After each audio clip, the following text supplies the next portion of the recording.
Hello and welcome to the RotoWire Fantasy Soccer Podcast. We are discussing Saturday's DraftKings slate, 6-game slate, much different than 2 weeks ago's 3 games. But we're sponsored by SoRare. Are you looking for NFTs that are both fun and of actual utility? Try SoRare, their largest NFT-based fantasy game. You can collect, trade, and compete with officially licensed digital cards of soccer players from over 180 clubs on SoRare. That's SORARE.com. I am Adam Zdroik, soccer editor at RotoWire, joined by Jordan Cooper and Ryan Belongia. And so this slate, there's 6 games. 3 teams have new managers. So in addition to, all the regular, lineup questions, now we have to deal with new managers. But the other thing is, I guess the odds are updated here. But last I saw, the implied goal total for all these games is 3 or less. So it's kind of, Manchester United, the biggest favorite here, Jordan, but, you can kind of go with anyone, really. I think this is one of the most wide open slates that we've had this season. I mean, being that it's a large slate for what we normally get on Saturdays, 6 games. Manchester United are the biggest favorite, minus 220 or so, but not like prohibitively a higher favorite. I mean, their clean sheet odds are 38%, but I mean, Southampton is 31, Aston Villa is 31, Newcastle 27. I mean, there's no like standout, like how much Man United can you jam in?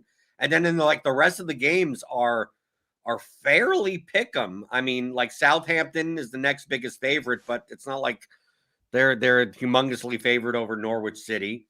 So like it's kind of up for grabs. I mean, I think that the player pool that you could have on this slate for both cash and GPP is much wider. I think we'll see in DraftKings double ups, probably depending on how obviously the starting 11s come in.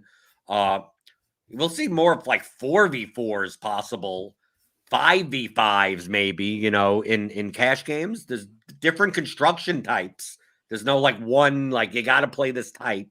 And GPPs is just, I mean, if you wanted to play 20 lineups in GPPs, 50 lineups in GPPs, you could go anywhere. So Ryan, let's get to, I think the most important, I don't want to say he's the most important player on the slate because I'm not sure if he is, but for cash games, especially Ronaldo or no Ronaldo at 8,700, and on a 6-game slate with a lot of pick'em games, and we do have, I mean, that it's fairly soft pricing in general. We do have options at tons of different price points at each position. Cristiano Ronaldo is not the same Cristiano Ronaldo at Man United as he was at Juventus or at Real Madrid. Like, it's not like he's taking 8-9 shots a game. He has become a classic DraftKings goal-dependent forward. He has the highest anytime goal scoring odds at minus 105, minus 145, which is not like, which is what, 59% or so. It's not like Man United have like a 3.5 total or anything. Do you find that it's a necessity to play him in the forward spot in cash games? I have to assume that he's going to be the highest owned forward play in GPP. But like, I think that if his shot volume is not high enough that even if he scores 1 goal, maybe he's sitting there with 15 or 16 points.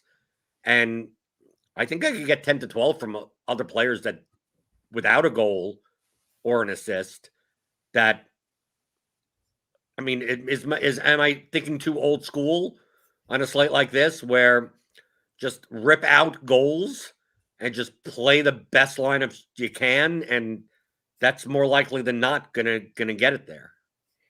Yeah, no, I think you're on the money. I wouldn't play Ronaldo in cash. No. He's going to be popular. I mean, I have to expect that he's going to be popular in double ups. Right, but like everything you said, so there's a lot of options, and then his floor's not what it once was. So like even if he scores a goal, it's not going to kill you. But then there's more upside with the other guys you mentioned, because if they score a goal, they score 25. And it's not like these guys can't score a goal either. So, yeah, I don't know. I get that he's got the highest, goal scoring odds, and it's a good matchup, and his price is good too. But I don't love it for cash games. I mean, I'm not really a cash player, but it doesn't seem necessary to me.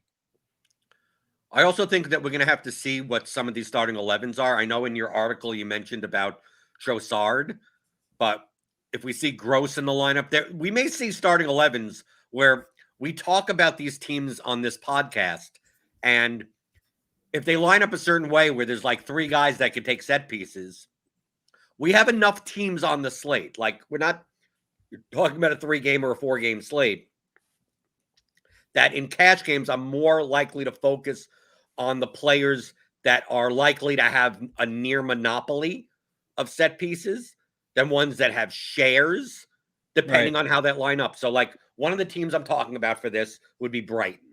So you have Trossard, you have Gross, you have March. If you see all 3, I'm more inclined to not play any of them. But if I only see one, I'm very more inclined to play that one guy. And I think Aston Villa is another example of that. Do we see Buendia in the lineup? Do we see Bailey in the lineup?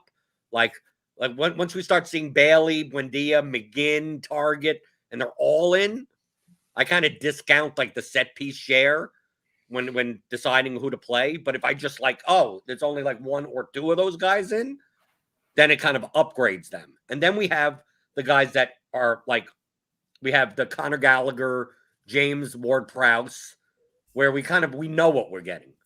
Bruno Fernandes, I guess, a little bit. It depends on what they're going to do at fullback, whether or not Shaw's going to play or Tellis is going to play.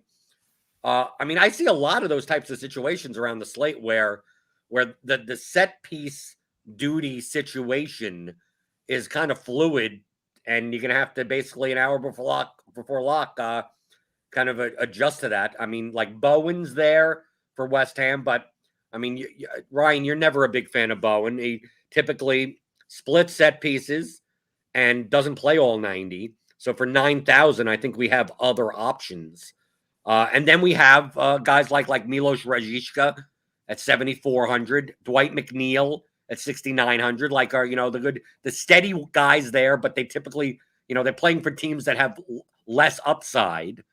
So you're kind of just hoping for a lot of crosses.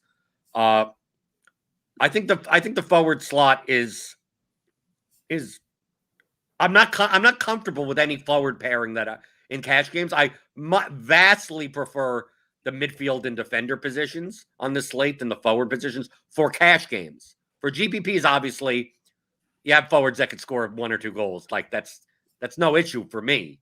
But would you be more inclined, because we do have higher priced midfielders to pay up for, to go cheap at forward, or because we also have very cheap midfielders that we could play, that you're more inclined to go up? It's kind of, I'm asking two different, because we have you could play a lineup with cheaper forwards and then just jam in Ward-Prowse, Gallagher, and Fernandez. You could make that lineup, or at least play 2 of those 9K level midfielder guys. But we do have some 3 and 4K midfielders that I think are underpriced, that probably should be 5K, $5,500 midfielders. Why not play, a gross Bowen lineup, or, something up towards a Bailey lineup, pay up over there and then go down in one of the midfield spots for one of these 3K, 4K guys. My cash game mentality says lock in the guaranteed points with those 9K midfielders, but it makes my forward slots kind of iffy when I do that. So in GPPs, I think you're more likely to pay up at forward and pay down at midfield, because the forward ceilings are going to be much higher. But in cash games, I still don't know. I mean, I'm looking at this going, I still really don't know what my construction type is going to be in cash games. Okay. Yeah, that was that's a lot. I know, a lot to take in. Okay. Well, first of all, that was a great breakdown of everything. Basically exactly what I was thinking. So I had a really tough time figuring out which forward to, recommend in my article at the top. I put Trossard because, like you said, Gross hasn't been playing, and I don't see March in expected lineups. If Trossard is the only one in there, then yeah, he looks like a great play. If Gross is in there, I don't even consider Trossard. Same with Villa. Like, if you don't see Buendia, Bailey's a great play. As far as like construction, yeah, I think the cheap forwards are weak, and one or two of the expensive ones will probably be pretty good plays, at least on par with those midfielders. And we're probably going to have at least one cheap midfielder that's like a good cash play. So I'd probably lean towards just playing one expensive midfielder. But yeah, other than which cheap midfielders were you thinking about? Okay, so you want to go to midfield? Okay, so the cheap. I don't know. I'm like jumping around now because I'm trying to think of everything you said. Right. Okay. I mean, I don't mind jumping around, but I mean, in the lower range of forward, when I'm talking about a cheap forward, I'm not talking about like all the way down. I'm talking about the lowest you can go.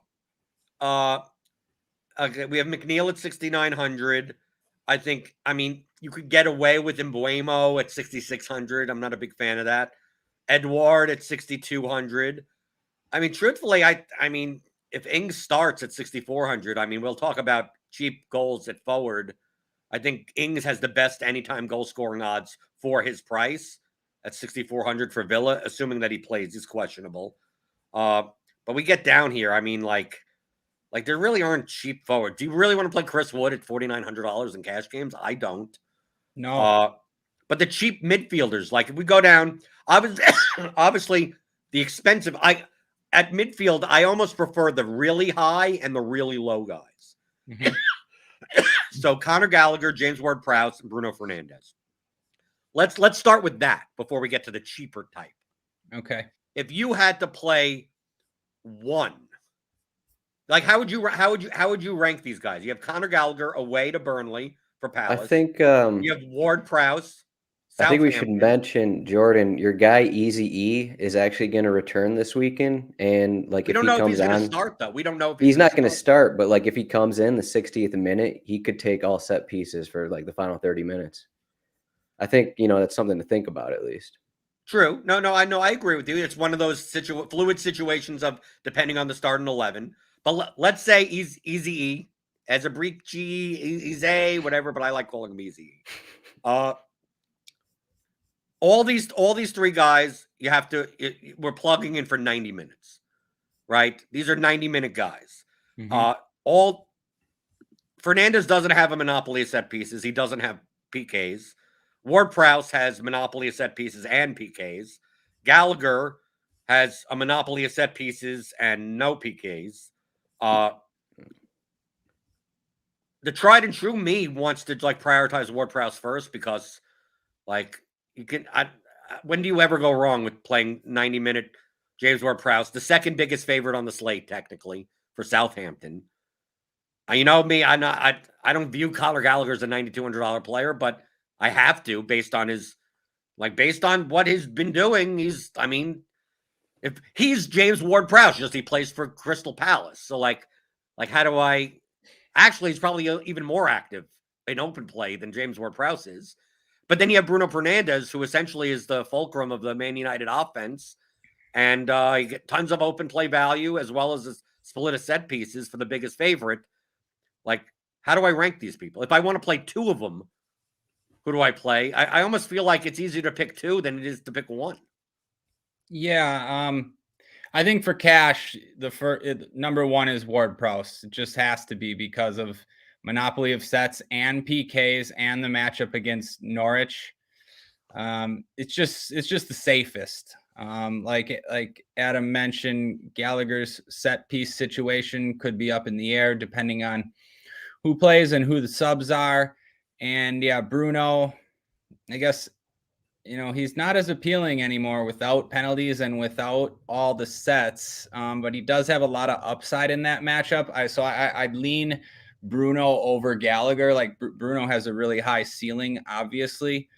But I mean, I guess I'd rank Gallagher 3, even though I really like Gallagher. It's a good matchup against Burnley. And like you said, he definitely has more open play upside, and he's going to score more goals from open play than Ward-Prowse is. But I'd probably rank him Ward-Prowse, Bruno, Gallagher. I just take a look at anytime goal scoring odds just to put things into perspective. We've seen Bruno with very high goal scoring odds, but he is only plus 240 on this slate, and Ward-Prowse is plus 270. So the difference between those two are not dramatic when you're thinking in terms of, oh, why don't I play the Man United play? Because then now we're starting to talk about a cash lineup that doesn't contain any players from the biggest favorite on the slate, which is not like they're not humongous favorites, but they're the biggest favorite on the slate. So like Conor Gallagher has plus 390 goal scoring odds.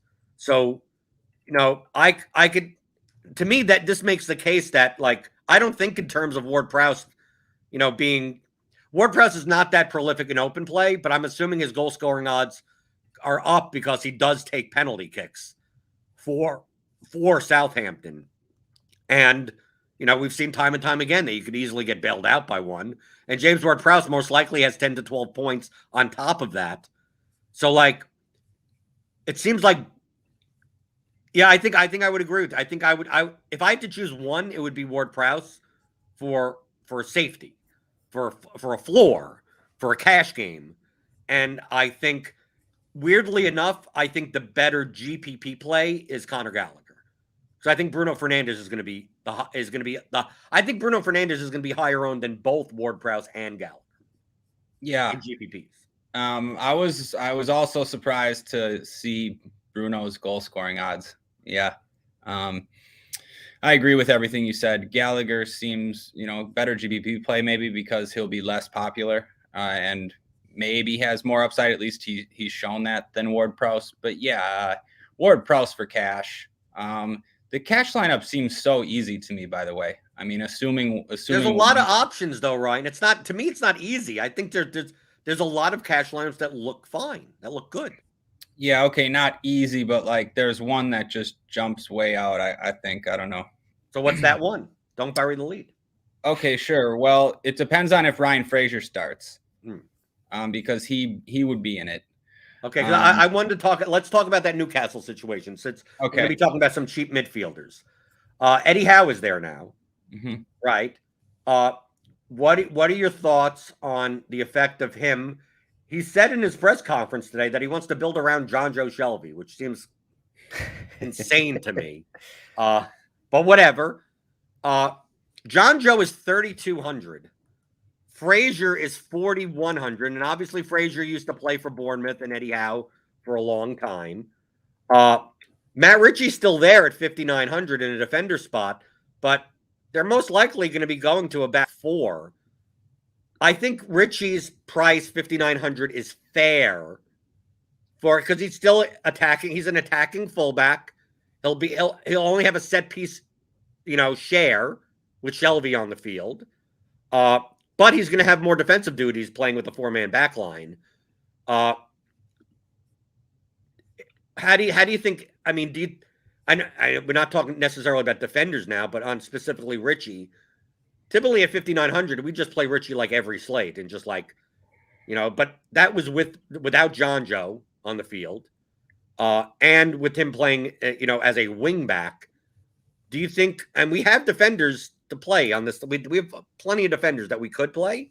Do you think Matt Ritchie is like you have to lock him into a cash lineup? Yeah, no, I don't think you do anymore. Just because of everything you said. In a back four, it's hard to like him as much as when he plays on the wing. He relies on set pieces, and I don't know. Frazier could take some. Shelby did take some last time. Yeah, and there's other defenders, so I don't think he's a lock. Newcastle, like in Eddie Howe, yeah, that's interesting about Shelby. Like if Frazier's not in, I don't know. Maybe Shelby will become a slightly better DFS player under Eddie Howe. Like we used to roster Shelby a little bit. I remember you talking about him a few times. I mean, at least he used to have a little bit more open play value. He's just been sitting so deep now he had been under Steve Bruce. But yeah, Eddie Howe and Frazier, I mean, you got to like it. I don't know. I'm not like thinking too much about it other than it's an upgrade. Definitely. They were together at Bournemouth. So like for 4,100, I just play Ryan Frazier. I mean, he doesn't even need set pieces at that price. And yeah, I don't know. I just think it's kind of a no-brainer for cash. Wouldn't you agree? Not necessarily, because we have, depending on the lineups, I put a similar player to Ryan Frazier in that range is El Niasi, because they've priced him down now, and he's now 4,600. Now we're talking about like Frazier. I'm not expecting him to play 90 minutes, right? 75, something like that. Same for El Niasi. I'm not expecting El Niasi to play 90 minutes, but Southampton against Norwich, second biggest favorite. I mean, he's the same type of play. If you're going to tell me that Frazier has no set pieces, well, Niasi has no set pieces, and they're both basically attacking wingers that like crossing the ball. So what makes Frazier, other than the 500 difference in price, any different from someone like El Niasi? Because he obviously is someone different than a Moutinho, right? Like a central midfielder that has some set piece responsibility, but really doesn't do anything else other than that. We're talking about guys with open play value. So, like, for the $500 difference, like, why is El Niasi not in that conversation? Yeah, no, okay. He'd be in that conversation if Frazier has no sets, which is like, I don't know, maybe has he ever had no sets? I don't like, he probably for sure has some sets, I would think, but not necessarily with Ritchie there and Shelby there. Yeah. Okay, maybe if Shelby, I guess Shelby could take some over him. Okay, sure though. No sets. Let me make your point. Ryan, let me make your point for you, because the finish of my point was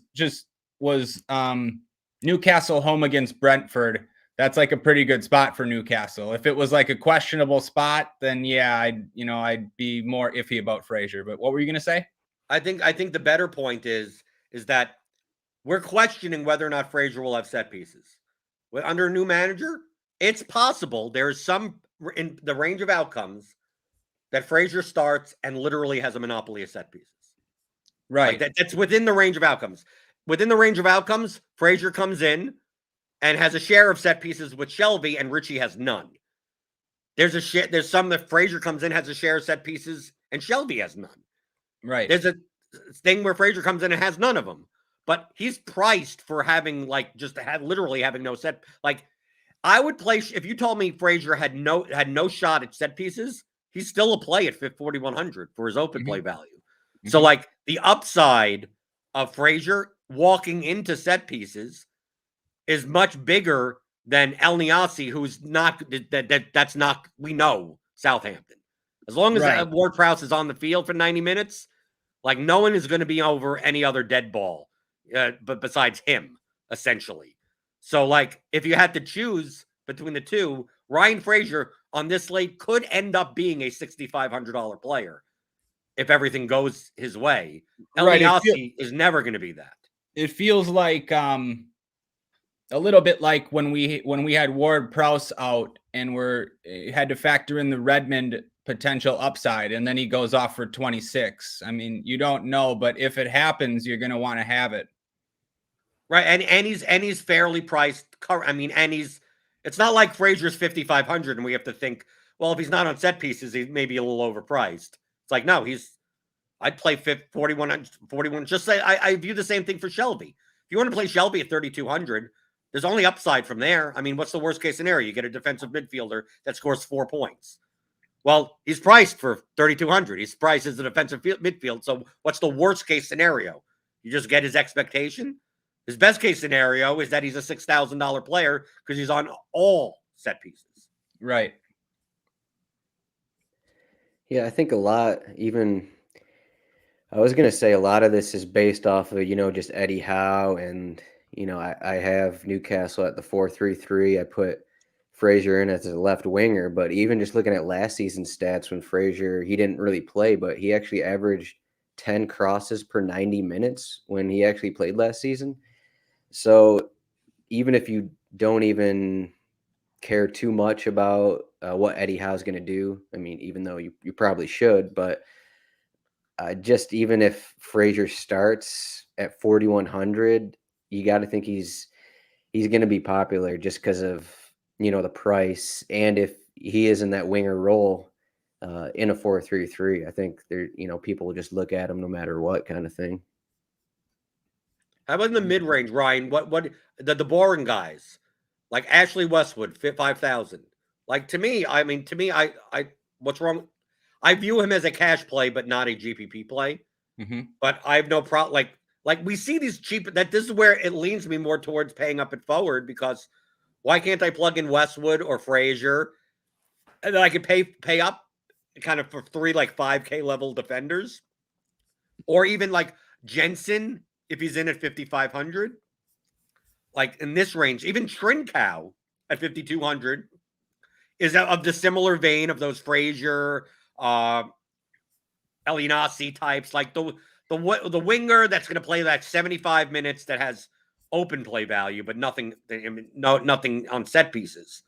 But there's like no in between. Like you have those guys, but wouldn't I much rather play a bunch of those guys or a bunch of like the 9K guys than play like do you think a guy like Emi Buendia at 7,300 goes like vastly overlooked for GPPs, or do you think is it not worth to play Buendia, especially if like Bailey's in also? I almost feel like I'd rather play Bailey because at least he fills a forward spot.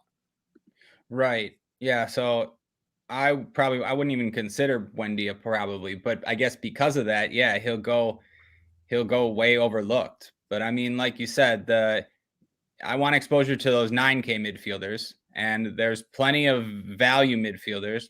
I mean, pick whichever one you want. You can play 2 of them if you want, or you can play 3 defenders. They're all pretty good priced in the 5K range.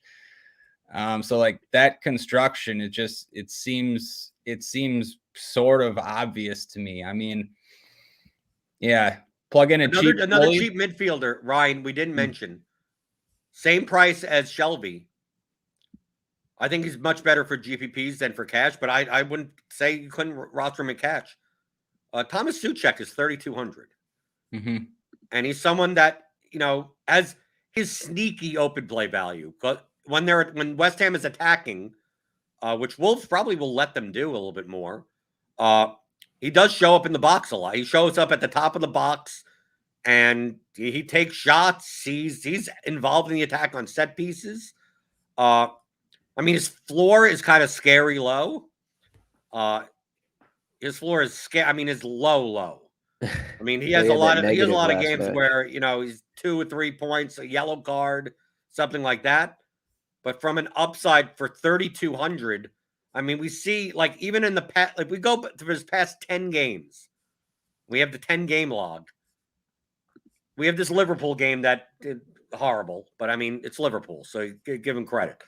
3 shots, 2 shots, 0, 1-1, 2-2, 2-3. Right? Shots assisted 0-0, 2-1, 2, and a bunch of 0. Like he's active from the center of the park. Gets tackles 1, obviously commits a lot of fouls. But for 3,200, I mean, it's weird for me to say, I prefer Zuchek and GPP over than some of the cheaper forwards on the slate. Yeah, me too. And I might even prefer him over Shelby. I mean, you talk about low floor. Shelby's floor is low too. Even if he split sets, his floor is low. I mean, he doesn't do much else. He likes to pick up yellow cards. And I mean, Zuchek does other things. So for me, like, I wouldn't even consider them to have a difference in floor. Yeah, I like Shelby's upside. Everything you mentioned, averages multiple shots a game, very cheap. Absolutely.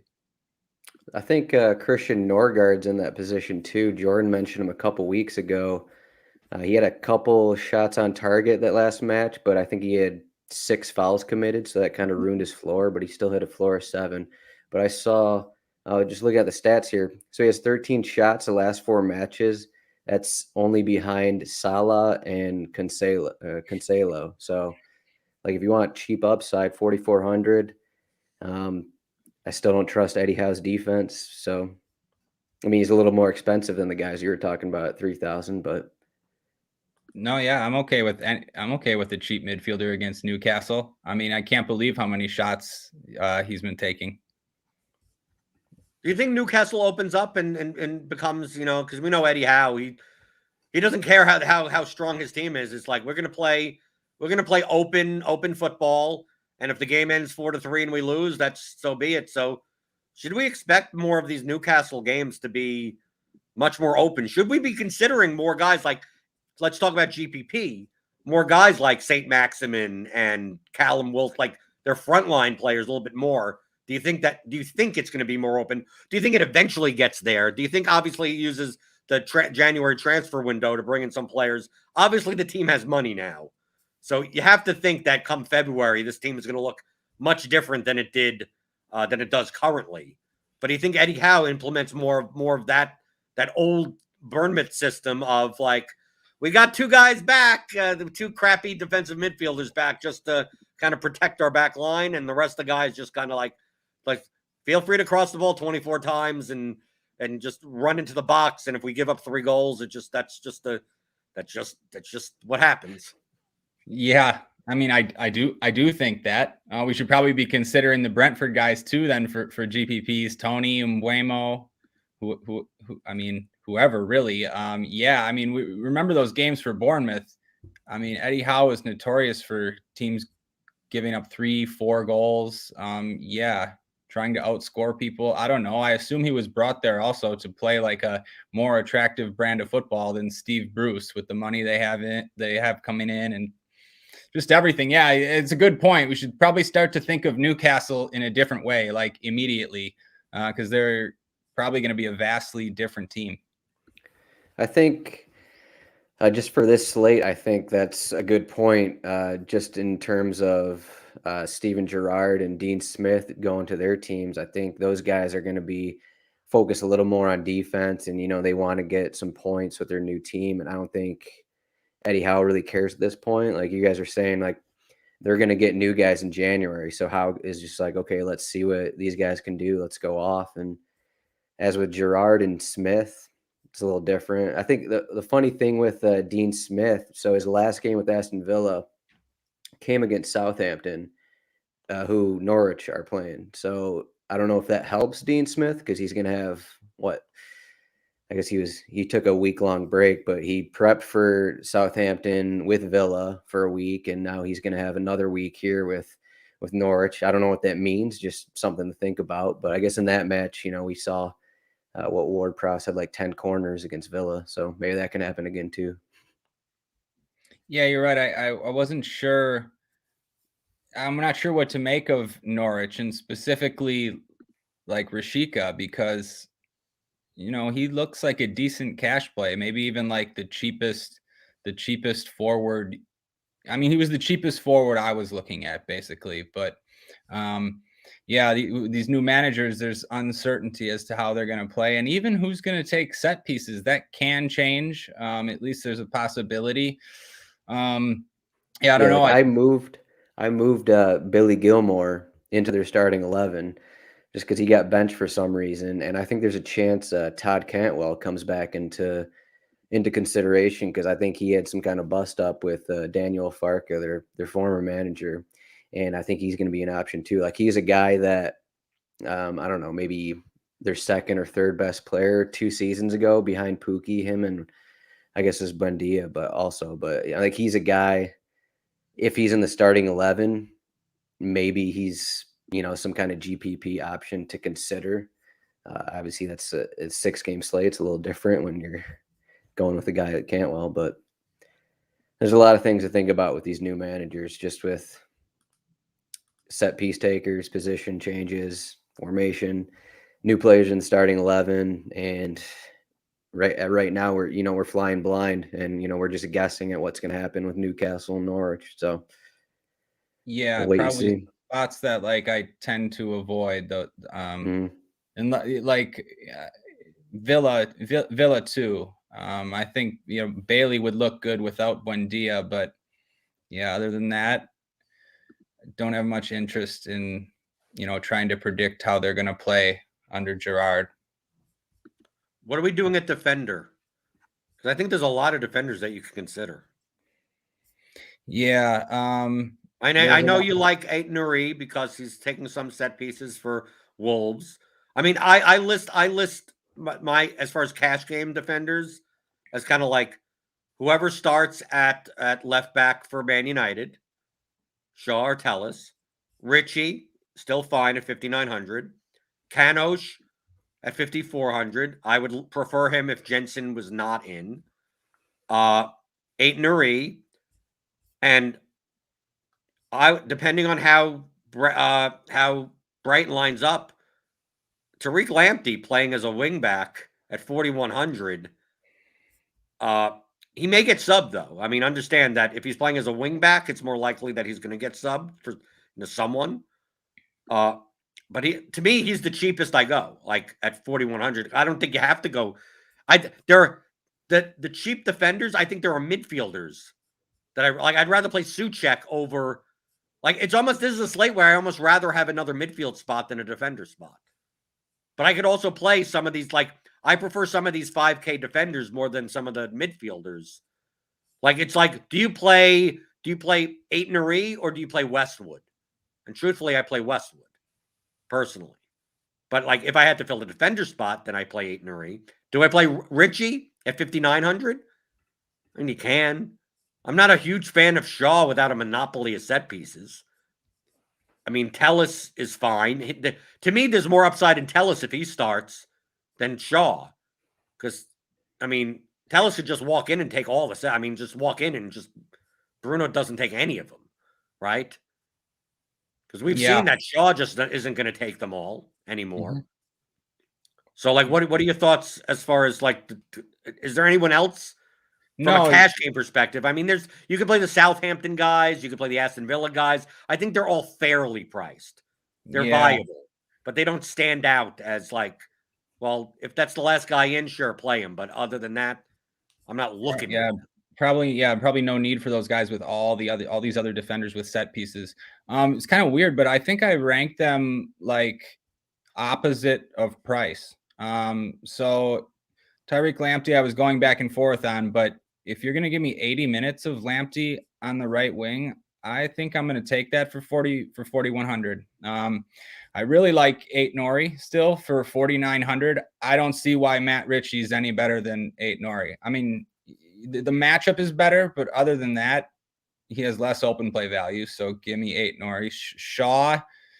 Yeah. I mean, I used to be a big Luke Shaw guy, but I don't know. It hasn't looked great. I mean, 6 straight games now without scoring double digits.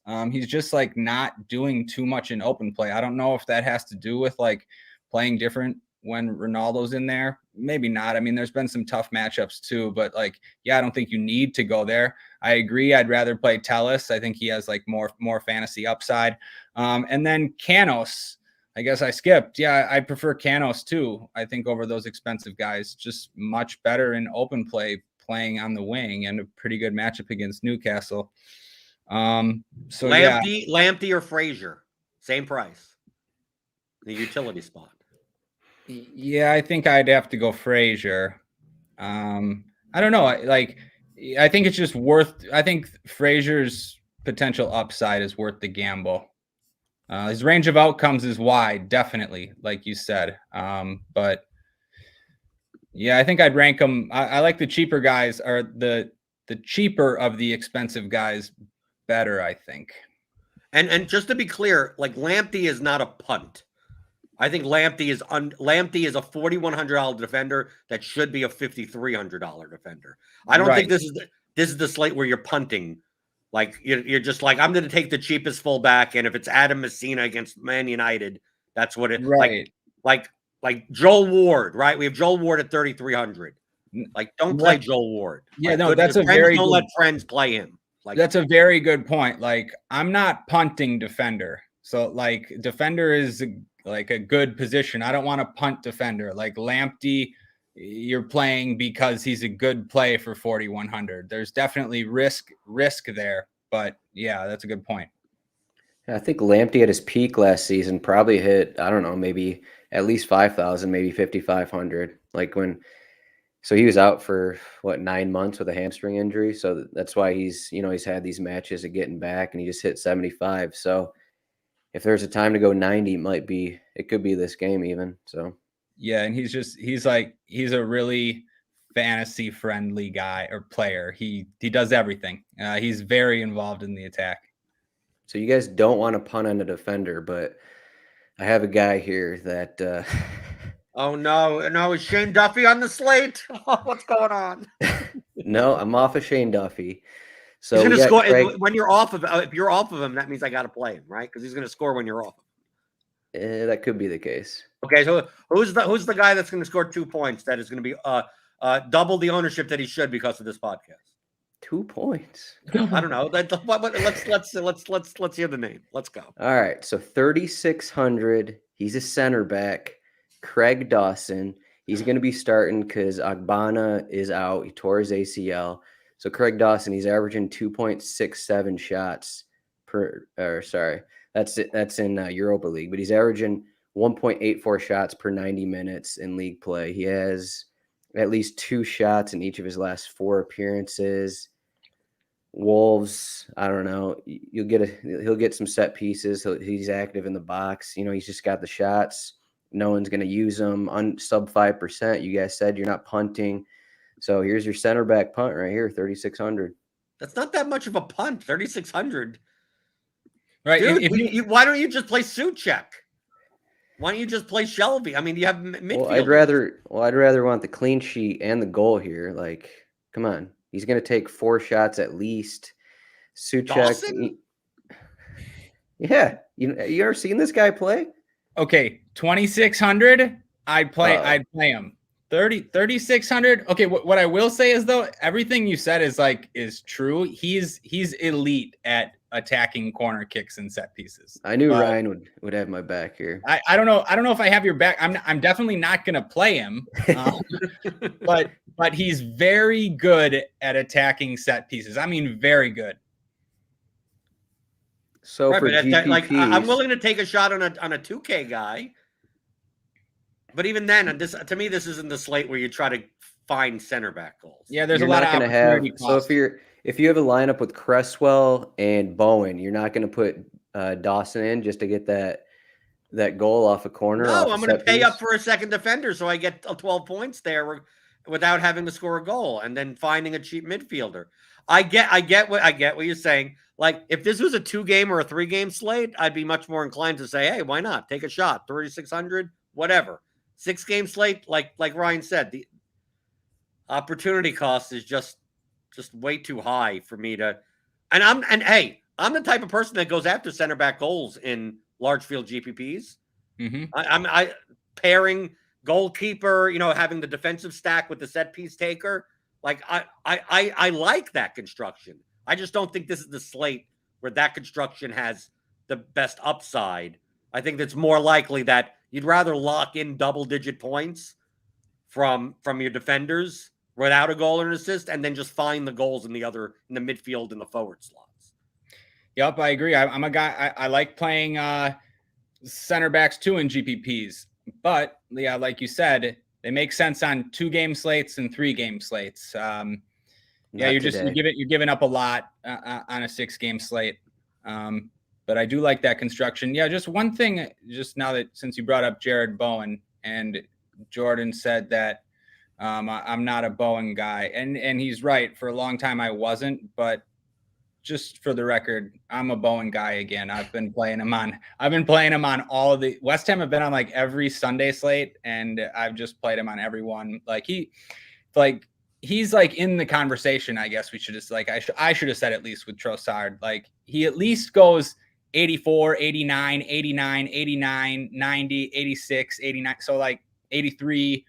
So yeah, he might get subbed, but he's giving you 85 minutes. And he has upside. So just for the record, I'm back on Team Bowen. Just speaking of West Ham here, in case anyone's looking at Cresswell, I'm just now noticing that he did not take a set piece last match. Bowen took 2 and Fornals took 2. So if you're thinking about Cresswell, that's something to consider. No, absolutely. Yeah, that makes me, yeah, it's just one game. And of course he probably will take some corners, but yeah, he might not. So like that has me like not considering him. GPP wise at the forward position to close out the show. We always talk about finding cheap goals. So from a goal scoring odds versus price perspective, we have Ings at 6,400 plus 145, Pookie 5,700 plus 170, Chris Wood 4,900 plus 160. Got Shea Adams there, Edward, I guess, plus 190. I think the best GPP play on the slate could possibly be Mason Greenwood. I've said him before, plus 140. 7,500 midfield forward eligible, so you could play him at both spots if you want.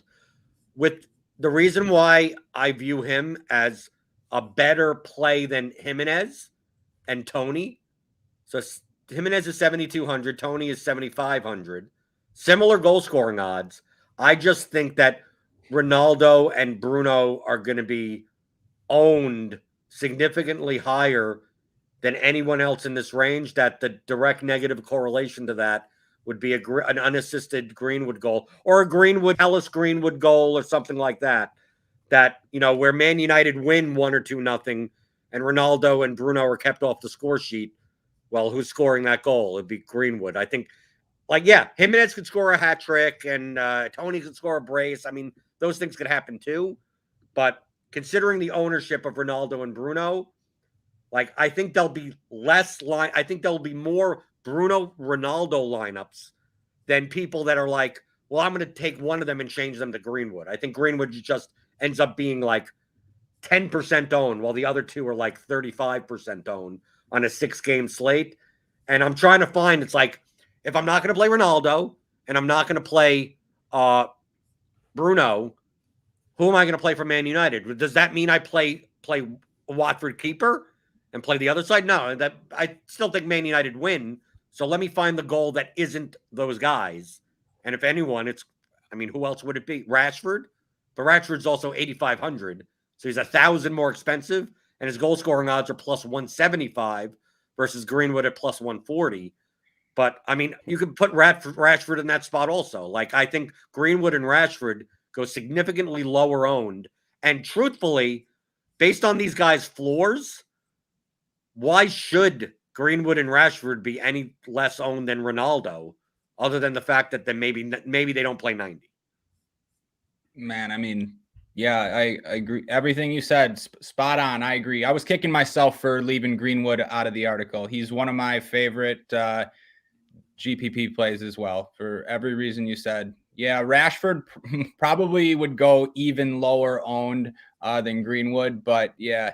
And I agree too, considering their floor, why should the ownership be that different? It really shouldn't. Well, it's goal scoring odds. Ronaldo has more of a chance of scoring a goal, but not right. So the chances of him scoring a goal, minus 145 is what, 59% or so. Rashford plus Greenwood's plus 140. So we're talking about what, 42% or something? It's right here. Right. It's on the odd sheet. I'm doing the math in my head. The percentage difference in scoring one goal doesn't make up for the fact that the ownership is probably going to be 3x. Right. When it really should be Ronaldo should be 27% owned and Greenwood should be 18% owned. It's going to be 35-10. And if you're just going by just a single goal, to me, that's like auto profit. You're automatically gaining expected value there. But of course, just realize if Ronaldo comes out and scores a brace, you're dead. It's just if he comes out and scores a hat trick, you're dead. It's just the highest owned player scores a hat trick and you just close your laptop and you say, on to next slate. Yep. That's exactly it. I found out why Bruno's goal scoring odds were so low. He has one shot on goal in his last 9 starts. So really? Yeah. I didn't even know that. What has he been doing? That's crazy.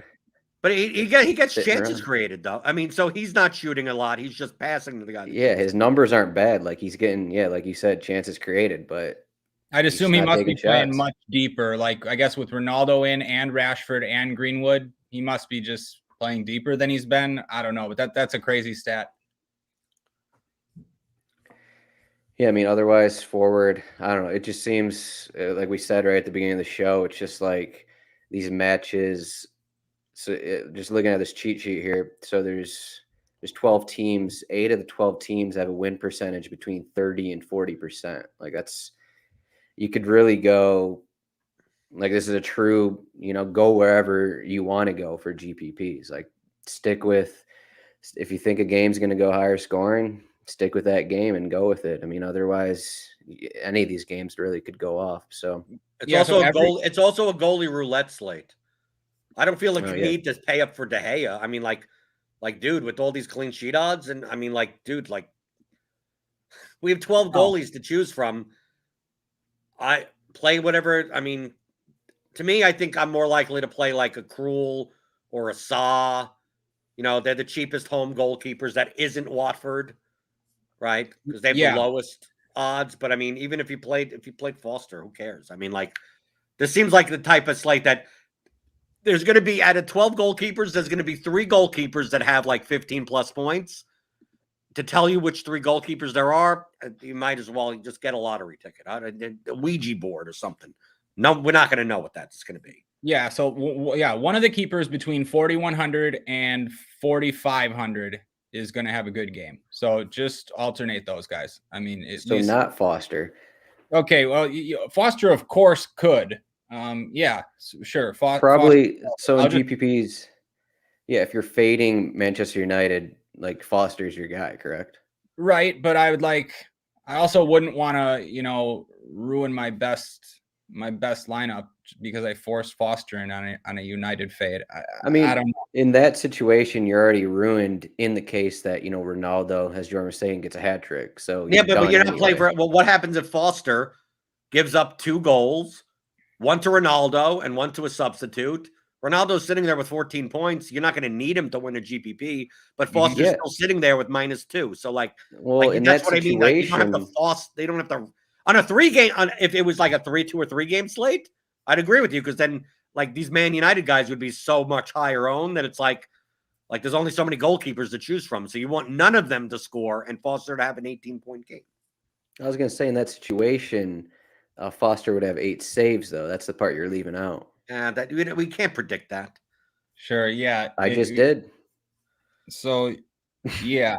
No, yeah, I tend to fade Foster in the spot when there's so much else to choose from, even if I don't have United. I get all the points you made, but I don't want, Ronaldo can score a goal and you won't even need him on your winning lineup. Rostering Ronaldo too, or rostering Bruno or whoever, it takes away a spot from rostering another forward who might have a brace. And there's plenty of opportunities for that. So, like, you're not dead if any of those United guys score. And so every game, like, just to finish off what you were saying, every game besides the United game has a total under 2.5. So at least as far as, like choosing goalies, at least, I mean, I'll just go with those low total games because one of the guys is going to get a clean sheet, most likely. I don't know. Yeah, personally, Adam's going to have Fabianski because he could pair him with Craig Dawson. That's the winning Dawson. Dawson, Fabianski. There you go. Step 1. I was looking at Krul, like Jordan said first, because Dean Smith's just preparation there against Southampton, but the other guy, so Brighton, they're not going to have Sanchez. He's suspended. I originally considered that, but then so they're going to start Jason Steele. Like if you're someone who wants to start a backup goalkeeper, I feel like the majority of times that tends to go bad just because these guys haven't been communicating with their back line all season. So that's something I'd worry about in case you're looking to back Brighton against Steven Gerrard in his first match. But I agree with you there. I'll take all the home keepers over the backup for Brighton away to Steven Gerrard's first match. Yeah, absolutely. Yeah, that just seems like a rough situation there. It could be, it could be one of those GPP situations where, you're looking at Ollie Watkins, Danny Ings if he starts, and whoever else is in there. But I think that's all we got here. You guys have anything else? No, I don't think so. Heck yeah. All right. So that's Saturday's slate. We will be back next week. Post Thanksgiving, I assume we are all going to be about 5 pounds heavier, but we'll see what happens. Maybe I'll have a competition with that. But if you have any questions for us, you can find us on Twitter. Jordan is at BlenderHD. Ryan is at Ryan Belongia. And I am at Zdroik. You can find us in the RotoWire Discord. That is rotowire.com/chat.